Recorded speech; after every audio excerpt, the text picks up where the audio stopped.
Good morning আমার ছোট বন্ধুরা, আশা করি তোমরা সকলেই ভালো আছো। রিয়া কইছাও আমার এই ছোট্ট চ্যানেলে তোমাদের সকলকে জানাই স্বাগত। তো আজকে আমরা ক্লাস 3 উইংস পার্ট 1 বইয়ের লেসন 1 অর্থাৎ পেজ নাম্বার 26 থেকে পেজ নাম্বার 30 পর্যন্ত আলোচনা করব। তো চলো শুরু করা যাক। তো দেখো, এখানে অ্যাক্টিভিটি 12-এ বলা হয়েছে রিড পড়ো দ্য প্যাসেজ অধ্যায়টি অ্যান্ড অ্যান্সার এবং উত্তর করো দ্য ফলোয়িং কোয়েশ্চেন্স অর্থাৎ নিম্নলিখিত প্রশ্নগুলির। Nitin is a brave boy অর্থাৎ নিতিন হয় একটা সাহসী ছেলে। He is not afraid of anything অর্থাৎ সে কোনো কিছুর ভয় পায় না বা কোনো কিছুতে ভীত হয় না। মিঠু ইজ হিজ সিস্টার অর্থাৎ মিঠু হলো তার বোন। সি ইজ স্মার্ট অর্থাৎ সে হয় চালাক। দিস ইজ উইন্টার অর্থাৎ এখন হয় শীতকাল। মিঠু উইয়ার্স অর্থাৎ মিঠু পরেছে বা পরিধান করে এ উলি জ্যাকেট অর্থাৎ একটা উলের jacket. They have a pet dog অর্থাৎ তাদের একটি পোষা কুকুর আছে। হিজ নেম ইজ পান্তুয়া তার নাম হলো Pantua. Pantua is very playful অর্থাৎ পান্তুয়া কিন্তু খুবই মজাদার বা খেলতে ভালোবাসে। He is very gentle to Mithu অর্থাৎ সে মিঠুর কাছে খুবই শান্ত। নিতিন ট্রিমস হিজ নেলস অর্থাৎ নিতিন তার নখগুলি পরিষ্কার করে দেয়। অ্যান্ড মানে ট্রিমস মানে পরিষ্কার বা কেটে দেয়। অ্যান্ড ক্লিনস হিজ পজ এবং তার পায়ের থাবাগুলি পরিষ্কার করে দেয়। হি ওয়াগস অর্থাৎ সে নাড়ে হিজ টেল তার লেজ অ্যাট নিতিন অর্থাৎ নিতিনের দিকে তাকিয়ে সে তার লেজ নাড়ে। Nitin pants on his back অর্থাৎ নিতিন তার পিঠে কি করে না হচ্ছে চাপড় মারে, যেটা ভালোবেসে চাপড় মারে। এবার বলছি কি দেখো, ফিল ইন দ্য ব্ল্যাঙ্কস অর্থাৎ শূন্যস্থানগুলি পূর্ণ করো with words from the text অর্থাৎ একটু আগে যে পাঠ্যাংশটি পড়লে সেটা থেকে শব্দ নিয়ে শূন্যস্থানগুলি পূর্ণ করো। One is done for you একটি তোমার জন্য করে দেওয়া হয়েছে। তো দেখো, যেটি করে দেওয়া হয়েছে ব্রেভ কথাটি সেটা কিন্তু একের শূন্যস্থানে হওয়া উচিত ছিল এবং এটি কোনোভাবে টাইপিং মিস্টেক হয়ে গিয়ে 2-এর দাগে পড়ে গেছে। অর্থাৎ উত্তরটি হবে কি না, Nitin is a brave boy অর্থাৎ নিতিন হয় একজন সাহসী ছেলে। এরপর দেখো 2 নম্বরে আছে Mithu has a dash jacket. আমরা একটু আগেই পড়েছিলাম যে মিঠু হ্যাজ এ উলি জ্যাকেট অর্থাৎ মিঠুর কাছে একটা পশমযুক্ত বা পশমের বা উলের জ্যাকেট আছে। এরপর 3 নম্বরে দেখো Nitin dash on Pantua's back. তো নিতিন পান্তুয়ার পিঠেতে কি করে না, নিতিন কি চাপড় মারে, যেটার ইংরেজি হলো প্যাডস অর্থাৎ Nitin pats on Pantua's back. 4 নম্বরে আছে Nitin cleans the dash of his dog অর্থাৎ নিতিন পরিষ্কার করে দেয় তার কুকুরের কি পরিষ্কার করে দিত, পায়ের থাবাগুলি অর্থাৎ উত্তর হবে Nitin cleans the paws of his dog. 5 নম্বরে দেখো হচ্ছে Nitin is not afraid of anything হবে অর্থাৎ কি না হচ্ছে নিতিন কোনো কিছুর ভয় পায় না, আমরা সেটাই পড়েছিলাম। তো এরপর দেখো অ্যাক্টিভিটি 13-এ বলা হয়েছে লিস্ট দ্য নেমিং ওয়ার্ডস অর্থাৎ নামবাচক শব্দগুলির তালিকা করো ফ্রম দি অ্যাবাভ প্যাসেজ অর্থাৎ উপরি উক্ত পাঠ্যাংশ থেকে। তো দেখো, আমরা একটু আগে প্রথমে যে নামগুলো পড়েছিলাম তো সেগুলোই আমরা 1 নম্বরে করার চেষ্টা করেছি, যে নিতিন, মিঠু আর পান্তুয়া। এরপর 2 নম্বরে দেখো আমি করেছি যে বয়, সিস্টার, উইন্টার, ডগ, নেলস এবং 3 নম্বরে আছে পজ, টেল, ব্যাক। এগুলো সব কি না নেমিং ওয়ার্ডস মানে কোনো না কোনো কিছুর, কোনো বস্তুর বা কোনো মানে বডি অফ পার্টসের নাম বোঝাচ্ছে বা কোনো ব্যক্তির নাম বোঝাচ্ছে। এরপর আছে সেলফ চেক অর্থাৎ নিজেকে যাচাই করো। লেটস রিড অর্থাৎ চলো পড়ি। Lion lives in the forest অর্থাৎ সিংহ জঙ্গলে বসবাস করে। হি ইজ দ্য কিং অর্থাৎ সে হয় রাজা অফ অল অ্যানিম্যালস সমস্ত পশু বা প্রাণীদের মধ্যে। সুতরাং হি হ্যাজ তার আছে মেনি ফলোয়ার্স মানে অনেক অনুগামী আছে। টাইগার বাঘ, ফক্স মানে হচ্ছে শিয়াল, উলফ নেকড়ে, এলিফ্যান্ট হাতি, ডিয়ার হরিণ, গরিলা, বিয়ার ভালুক, জিরাফ, জেব্রা অ্যান্ড স্নেক এবং সাপ অলসো লিভ মানে তারাও থাকে ইন দ্য ফরেস্ট মানে জঙ্গলের মধ্যে। অল অফ দেম অর্থাৎ তাদের সকলকেই আর মানে সকলেই আর ওয়াইল্ড অ্যানিম্যালস মানে হলো বন্য প্রাণী। টাইগার অর্থাৎ বাঘ, লায়ন সিংহ অ্যান্ড উলফ এবং হচ্ছে নেকড়ে হান্ট মানে হলো শিকার করে আদার অ্যানিম্যালস অর্থাৎ অন্য পশুদের অ্যান্ড ফিড অন দেম অর্থাৎ তাদের খেয়ে বেঁচে থাকে। Snake sapera feed on rats অর্থাৎ তারা খেয়ে বেঁচে থাকে কাদের না হচ্ছে র্যাটস ইঁদুরদের, বেবি বার্ডস মানে হচ্ছে ছোট ছোট পাখিদের, frogs bang and many other এবং অন্যান্য অনেক স্মল অ্যানিম্যালস মানে ছোট পশুদের। হায়না অ্যান্ড ফক্স এবং হায়না এবং শিয়াল আর ভেরি ওয়াইলি অর্থাৎ তারা খুবই চালাক। দে হান্ট অর্থাৎ তারা শিকার করে র্যাবিটস মানে খরগোশ, গোটস মানে ছাগল অ্যান্ড আদার অ্যানিম্যালস এবং অন্যান্য পশুদের। লায়ন সিংহ অ্যান্ড টাইগার এবং বাঘ আর পাওয়ারফুল হান্টার্স অর্থাৎ শক্তিশালী শিকারী। Giraffe, zebra, dear and monkey অর্থাৎ জিরাফ, জেব্রা, হরিণ এবং হনুমান। ফিডন মানে তারা খেয়ে বেঁচে থাকে গ্রাস ঘাস, ফ্রুটস মানে হচ্ছে ফল অ্যান্ড গ্রিন লিভস এবং সবুজ পাতা। দে ইউজুয়ালি অর্থাৎ তারা সাধারণত লিভ ইন গ্রুপস অর্থাৎ তারা সাধারণত দলে বসবাস করে। গরিলা অ্যান্ড বিয়ার অর্থাৎ গরিলা এবং ভালুক আর ভেরি স্ট্রং ওরা হয় খুবই শক্তিশালী অ্যান্ড পাওয়ারফুল অ্যানিম্যালস এবং শক্তিশালী কি না হচ্ছে পশু অর্থাৎ আমরা বলতে পারি যে বলবান এবং শক্তিশালী পশু। উই ক্যান সি অর্থাৎ আমরা দেখতে পাই দেম তাদেরকে ইন ডেন্স ফরেস্ট অর্থাৎ গভীর জঙ্গলের মধ্যে আমরা তাদেরকে দেখতে পাই। লেটস ডু অর্থাৎ চলো করি। অ্যাক্টিভিটি 1-এ বলা হয়েছে ফিল ইন দ্য টেবিল অর্থাৎ টেবিলটি পূর্ণ করো। দেখো প্রথমে বলা হচ্ছে animals who feed on other animals অর্থাৎ বলা হচ্ছে যে সেই সমস্ত পশুদের নামগুলি লেখো যারা অন্য পশুদের খেয়ে বেঁচে থাকে। তাহলে আমরা কি লিখবো যে tiger, lion, wolf, snake, fox এরা কি করে না অন্য পশুদের খেয়ে বেঁচে থাকে। Animals who feed on green leaves and grass অর্থাৎ সেই পশুদের নাম লেখো যারা সবুজ পাতা এবং ঘাসকে বেঁচে থাকে। তাহলে কি লিখবো giraffe, zebra, deer, cow, goat. এরপর দেখো অ্যাক্টিভিটি 2-তে বলা হয়েছে ফিল ইন দ্য ব্ল্যাঙ্কস অর্থাৎ শূন্যস্থানগুলি পূর্ণ করো উইথ ইনফরমেশন তথ্য দিয়ে ফ্রম দ্য প্যাসেজ মানে হচ্ছে একটু আগে আমরা যে অধ্যায়টি পড়েছি সেটা থেকে। 1 ইজ ডান ফর ইউ একটি তোমাদের জন্য করে দেওয়া হয়েছে।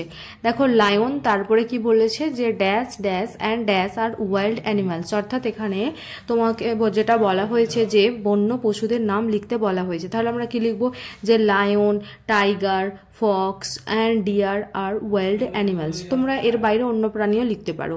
বলেছে all dash animals live in dash তাহলে আমরা কি লিখবো যে all wild animals live in forest অর্থাৎ সমস্ত বন্য পশুগুলোই কোথায় থাকে না হচ্ছে জঙ্গলে থাকে। দে ডিপেন্ড অন অর্থাৎ তারা নির্ভর করে ওয়ান অ্যানাদার অর্থাৎ একে অপরের ওপর ফর দেয়ার ড্যাশ তাহলে কি লিখবো ফর দেয়ার ফুড মানে তাদের খাদ্যের জন্য। তারপরে কি আছে dash is the king of forest তো আমরা এটা জানি কি হবে lion is the king of forest অর্থাৎ সিংহ হয়ে যাবে কি না বনের রাজা। এরপর দেখো অ্যাক্টিভিটি 3-তে বলা হয়েছে অ্যান্সার অর্থাৎ উত্তর করো দ্য ফলোয়িং কোয়েশ্চেন্স অর্থাৎ নিম্নলিখিত প্রশ্নগুলির। এর থেকে বলা হয়েছে নেম সাম ওয়াইল্ড অ্যানিম্যালস অর্থাৎ কিছু বন্য পশুদের নাম লিখতে বলা হয়েছে। তাহলে কি লিখবে যে tiger, fox, wolf, elephant, deer, gorilla, bear, giraffe, zebra and snake. B থেকে বলা হয়েছে what do the snakes feed on অর্থাৎ বলা হচ্ছে যে সাপেরা কি খেয়ে বেঁচে থাকে। তাহলে আমরা কি লিখবো যে snake's feed on rats, baby birds, frogs and many other small animals অর্থাৎ সাপেরা কি করে না ইঁদুর, তারপরে ছোট পাখি, ব্যাঙ এবং অন্যান্য মানে ছোট ছোট যে পশু বা প্রাণী আছে তাদেরকে খেয়েই বেঁচে থাকে। এরপর সে দেখা যাচ্ছে হু আর কানিং অর ওয়াইলি অ্যানিম্যালস অর্থাৎ বলছে চালাক প্রাণী কারা বা কাদেরকে আমরা চালাক প্রাণী বলে থাকি। তাহলে কি হবে না হায়না অ্যান্ড ফক্স আর very cunning or wily animals একটু আগে আমরা সেটাই পড়লাম অর্থাৎ হায়না এবং শিয়ালকেই আমরা খুব চালাক প্রাণী বলে থাকি।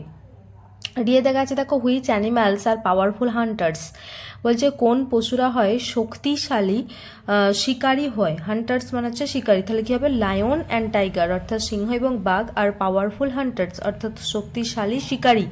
এরপর দেখো ইয়ের দেখা যাচ্ছে রাইট ডাউন দ্য নেমস অর্থাৎ নিচে লেখো নামগুলি অফ টু অ্যানিমালস অর্থাৎ দুটি পশুর দ্যাট আর সিন যেগুলি দেখা যায় ইন ডেন্স ফরেস্ট অর্থাৎ ঘন জঙ্গলে দেখতে পাই।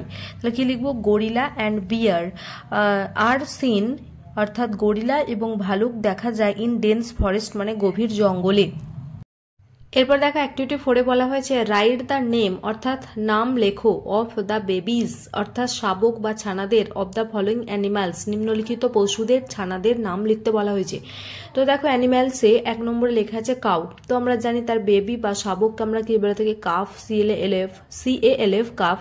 এবার 2 নম্বর হচ্ছে ডগ, তার বেবিকে আমরা কি বলি পাপ্পি মানে কুকুর ছানা। ক্যামেল মানে উট, তার বেবিকে আমরা কি বলে থাকি CALF কাফ অর্থাৎ ক্যামেলের বেবিকেও আমরা কাফ বলে থাকি।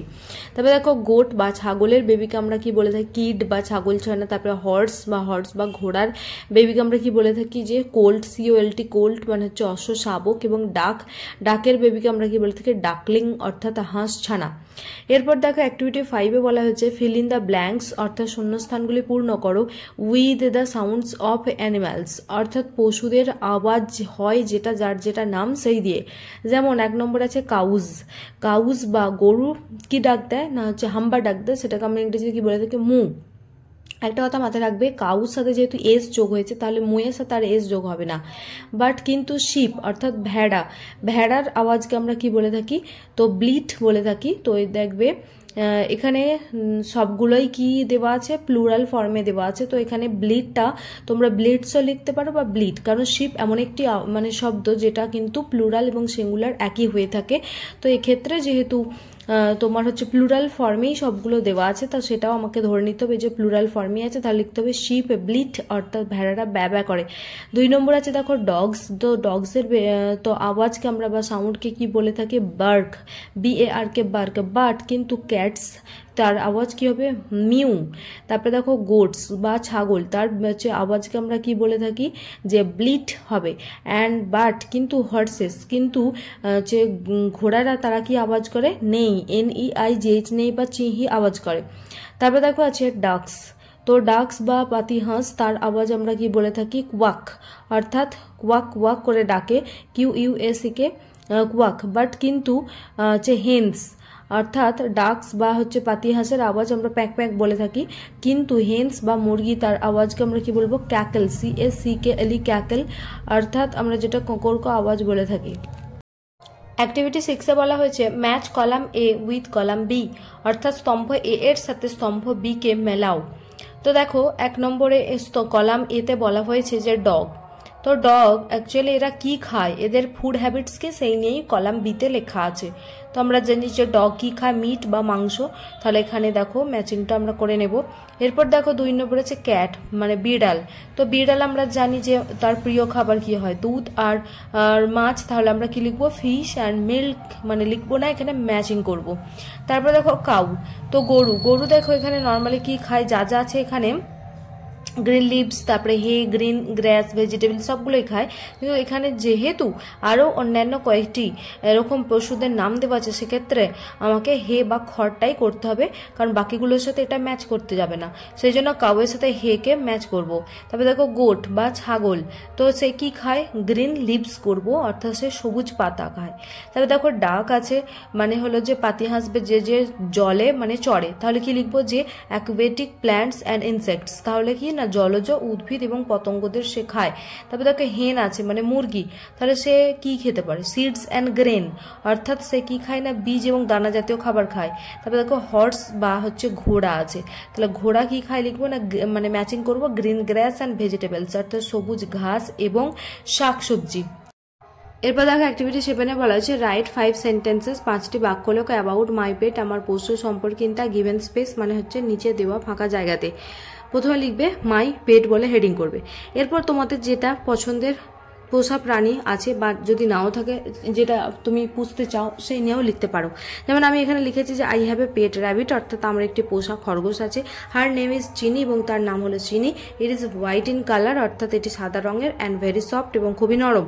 ইট লাইকস টু ইট ক্যারট অর্থাৎ এটি গাজর খেতে পছন্দ করে। I love her very much আমি তাকে খুবই ভালোবাসি। তো তোমরা এইভাবে করতেই পারো। আমার ছোট বন্ধুরা আজ এই পর্যন্ত। যদি তোমাদের ক্লাসটি ভালো লেগে থাকে তাহলে অবশ্যই একটা লাইক দিও, যেটা আমায় মোটিভেট করে পরবর্তীতে আরও নতুন নতুন ক্লাস নিয়ে আসতে। রিয়া কুইজ হাব নামের এই চ্যানেলটিকে যদি এখনো সাবস্ক্রাইব না করে থাকো তাহলে অবশ্যই সাবস্ক্রাইব করে নিও, কারণ পরবর্তীতে আরও নতুন ক্লাস দিলে তাহলে তার নোটিশ সবার আগে তোমার কাছে পৌঁছে যাবে। পারলে তোমরা এই ক্লাসের লিঙ্কটি তোমাদের ফ্রেন্ড সার্কেলে শেয়ার করো যাতে সকলে উপকৃত হতে পারে। আর এখন পর্যন্ত আমি ক্লাস 3 বাটারফ্লাই বইয়ের রিভিশন লেসন 1 এবং লেসন 3 পুরোপুরি কমপ্লিট করে দিয়েছি। তার প্লেলিস্টের লিঙ্ক ডিসক্রিপশন বক্সে থাকবে, যারা এখনও দেখোনি সেই ক্লাস লিঙ্কে ক্লিক করে দেখে নিতে পারো। এবং ক্লাস 3 যে উইংস পার্ট 1 বই আছে সেই বইয়েরও রিভিশন লেসন কমপ্লিট, লেসন 1টা আজকে কমপ্লিট করে দিলাম এবং সেগুলোর সব প্লেলিস্টের লিঙ্ক ডিসক্রিপশন বক্সে থাকবে, যারা এখনও দেখোনি। কারণ তোমাদের এপ্রিলের 17 তারিখ থেকে পরীক্ষা শুরু হচ্ছে এবং এবারে কিন্তু সমস্ত স্কুলের একই সাথে পরীক্ষা শুরু হবে এবং এখানে কিন্তু এবার ফার্স্ট টার্ম কিন্তু 20 নম্বরে হচ্ছে, যেখানে আগে 10 নম্বরে হতো। তো আমার মনে হয় তোমাদের ক্লাসগুলি অবশ্যই ভালো করে যাওয়া উচিত পরীক্ষার আগে। তো তোমাদের যদি মনে হয় যে এই ক্লাসগুলো হেল্পফুল মনে হচ্ছে তাহলে অবশ্যই বাকি ক্লাসগুলো দেখতে পারো প্লে লিস্টে গিয়ে। আজ এই পর্যন্তই, ধন্যবাদ, সকলে ভালো থেকো।